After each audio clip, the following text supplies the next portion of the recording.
الرحمن الرحيم الحمد لله رب العالمين والصلاة والسلام على سيد المرسلين محمد وعلى آله وصحبه أجمعين. السلام عليكم ورحمة الله وبركاته. Hürmetli cemaat, hürmetli bağlılar, barşanızdan Allah razı olsun. Bugün bile bizim avvalımızda sonun içinde kasiyetli meşlerimizge, Ali Muhammed Meşli'ye, Ustazımız Muhammed Yusuf Ustazımız gelip oturalımız. Allahu Akbar deb koyayım.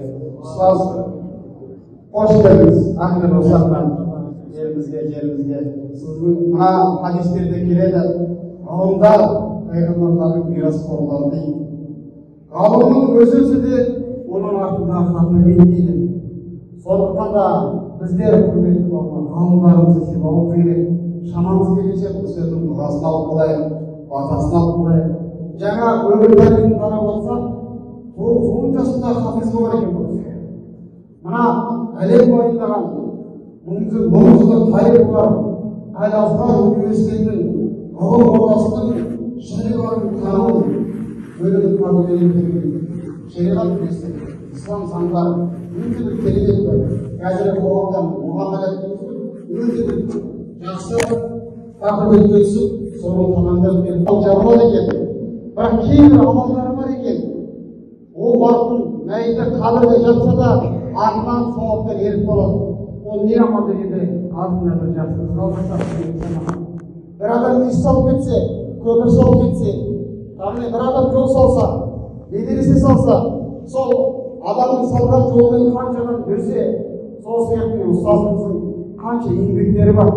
Сол еңбектерimiz olsa, тәлім алса, тәрбие алса, ол адамның сауабы айналып жүріп тұрады екен жаман. Сондықтан да артымызда бір жақсы салсын көрмейтін жаман. Мына жерде ағаларымыз отыр. Мұрат ағамыз Алла разы болсын.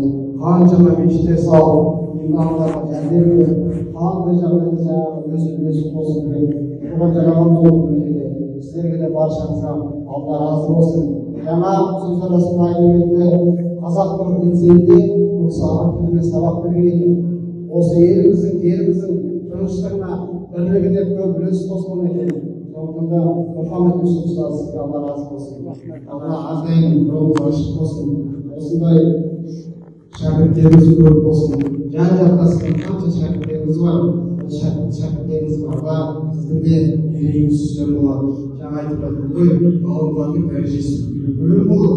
Тіпті пайғамбарлардың мирасы болу деген, пайғамбарымыз ғалымдарды пайғамбарлардың мирасы болу деген.